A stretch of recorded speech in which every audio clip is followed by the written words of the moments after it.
لیکن یہ پلیدی ایمان کو خراب کرتی ہے، نجس کر دیتی ہے،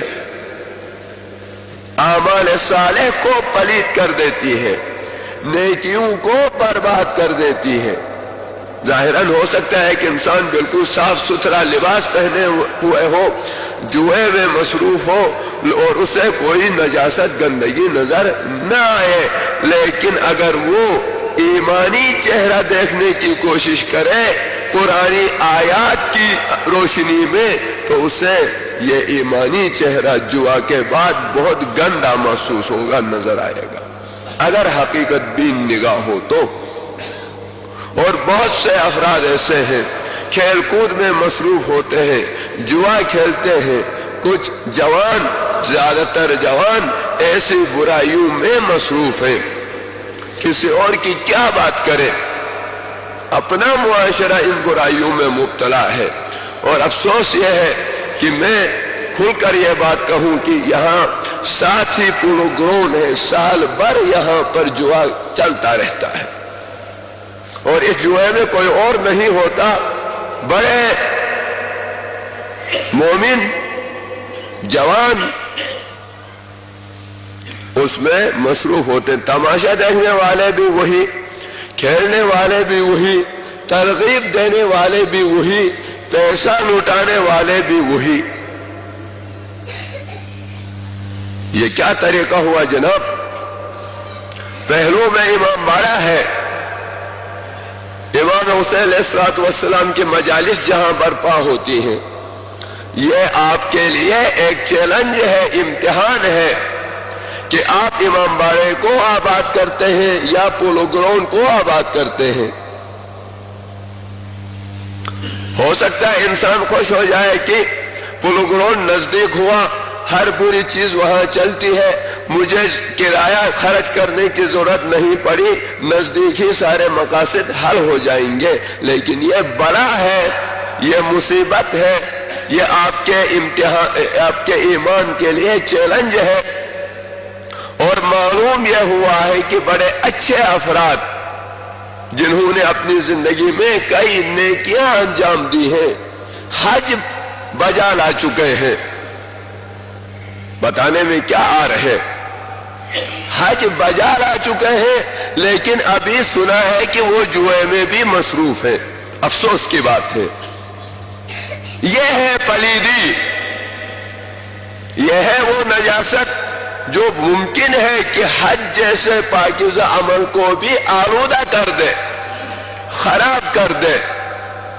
کب انسان ہوش میں آئے گا؟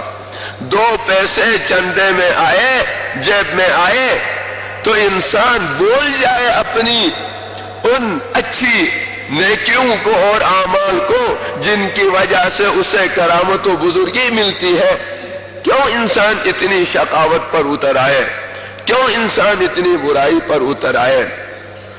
اور پچھلے دنوں ان بزرگوں کے مقابلے میں 2 نوجوان برادران، واقعاً اچھے جوان بھی ہیں، انہوں نے آ کر شکایت کی۔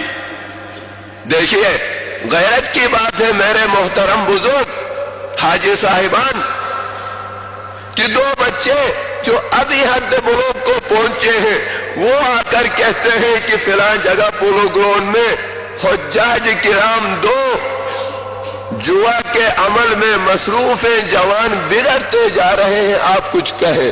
غیرت آنی چاہیے بزرگوں کو کہ بچوں کو بھی، نوجوانوں کو بھی اتنا احساس ہے اور آپ کو پرواہ نہیں ہے۔ یہ پیسہ اس طرح نہیں رہے گا، یہ دولت اس طرح نہیں رہے گی، اس طرح کار حرام میں خرچ کرنا یہ تمہارے ایمان کے لیے خطرہ ہے، چیلنج ہے۔ ہو سکتا ہے کوئی کہے کہ مجھے ہی نشانہ بنایا جا رہا ہے، غلطیاں نہ کرو تو نشانہ کیوں بنو گے؟ برائیاں انجام نہ دو تو کیوں ذکر آئے گا؟ اور ایسے خاندان ہیں جو میں نے عرض کیا کہ یہاں پر اسی محلے میں مجلس عزا کے بانی رہے ہیں، جن کے گھروں میں عزاداری ہوتی رہی ہے، بزرگ یہاں موجود ہیں، معلوم ہے ان کو، اور آج ان کی اولاد جوئے کی رہنمائی اور جوئے کی کی سرپرستی کرتے، جوا کھیلنے والوں کی، اور خود بھی اس میں مصروف ہوتے ہیں۔ افسوس کی بات ہے، انتہائی افسوس کی بات ہے۔ آئندہ ایسی چیز قطعاً نہیں ہونی چاہیے، آئندہ پھر ایسی شکایت نہیں ہونی چاہیے۔ اور جوانوں سے بھی گزارش ہے برادران ایمانی، میں نے عرض کیا کہ یہ پروگرام تمہاری غیرت کو، غیرت ایمانی کو چیلنج ہے۔ آپ خیال نہ کریں کہ 21 رمضان اور 9 محرم کو یہاں جمع ہو کر بس آپ کے سارے گناہ دھل جائیں گے اور سال بھر جو چاہیں آپ مرضی کرتے رہیں۔ نہیں، اگر آپ میں غیرت ایمانی ہو تو آپ کے عمل سے یہ پروگرام ناکام ہونا چاہیے۔ آپ اس طرح برتاؤ کریں کہ حکومت مجبور ہو جائے کہ یہ تو یہاں کسی کام کا نہیں رہا، لیکن پرواہ ہی نہیں ہے، احساس ہی نہیں ہے، افسوس ہے۔ بس میں اظہار افسوس ہی کر سکتا ہوں اور یہ توقع کر سکتا ہوں کہ آئندہ خدا کرے کہ پھر ایسی شکایت کا موقع نہ ملے، جوان نہ بگڑے، جوان اپنی زندگی اس طرح کھیلو کودو لہو و لعب میں ضائع نہ کر۔ آپ کو معلوم ہونا چاہیے کہ پیرو علی کی کیا عظمت ہے۔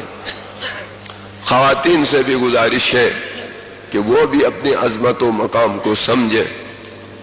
ایک چیز کا بار بار تکرار کرنا، کسی کو اذیت دینا، ذہنی تکلیف پہنچانا نہیں، بلکہ جب برائیاں زیادہ پھیلتی ہیں تو انسان مجبور ہوتا ہے تاکید کرنے پر، مجبور ہوتا ہے بار بار کہنے پر، وَإِلَّا اگر معاشرہ اصلاح کی طرف گامزن ہو تو پھر کیوں یہ گفتگو کی جائے۔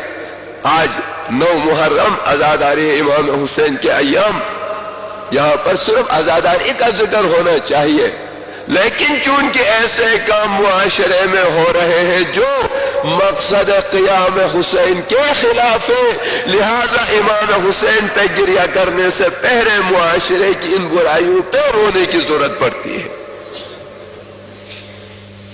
ہمارا جوانوں سے پھر تاکیداً گزارش ہے، ماؤں بہنوں سے، بزرگوں سے پھر تاکیداً گزارش ہے کہ وہ اپنی اولاد کو بھی صحیح راستہ دکھائیں، رہنمائی کریں۔ آپ ان ساری چیزوں سے کہاں پہنچیں گے؟ میں نے عرض کیا کہ بزرگوں کا اگر ذکر ہے تو امام باڑے کی وجہ سے، مجلس اعضاء کی وجہ سے ہے، اور آج بھی لوگ احترام سے ان کا نام لیتے ہیں۔ جوا کھیلنے والے، عیش و شراب و کباب میں مصروف رہنے والے مٹ گئے، اور یاد رکھیں یہ جوا پتہ ہے کہاں کھیلا جاتا تھا؟ یہ دربار یزید کی بات ہے، غیرت کی بات ہے کہ یزید العین کیا کرتا تھا؟ یزید العین سر مبارک امام حسین علیہ السلام کو تخت کے سامنے تشت پہ رکھ کر ایک طرف شراب پیتا تھا اور ایک طرف جوا کھیلتا تھا، اور پھر مذاق بھی کرتا تھا، ہنستا بھی تھا، طنز بھی کرتا تھا۔ یہ روایات یزیدی دربار کی ہے، یہ حسینیوں کے شایان شان ہی نہیں ہے۔ اس لیے ان چیزوں سے پرہیز کریں، دین کی بھلائی ہوگی، دنیا کی بھلائی ہوگی، آخرت کی بھلائی ہوگی، اور انشاءاللہ تعالی شایان علی بن ابی طالب علیہ السلام میں شمار ہوگا۔ میں بارہا عرض کرتا رہا ہوں کہ دیکھیں کہ دنیا کس طرح آپ کا عقیدہ و نام مٹانے کے درپئی ہے، کیا کچھ کوششیں ہو رہی ہیں، اور اب تو باقاعدہ حکومت کی سرپرستی میں یہ عمل چل رہا ہے۔ آپ کہاں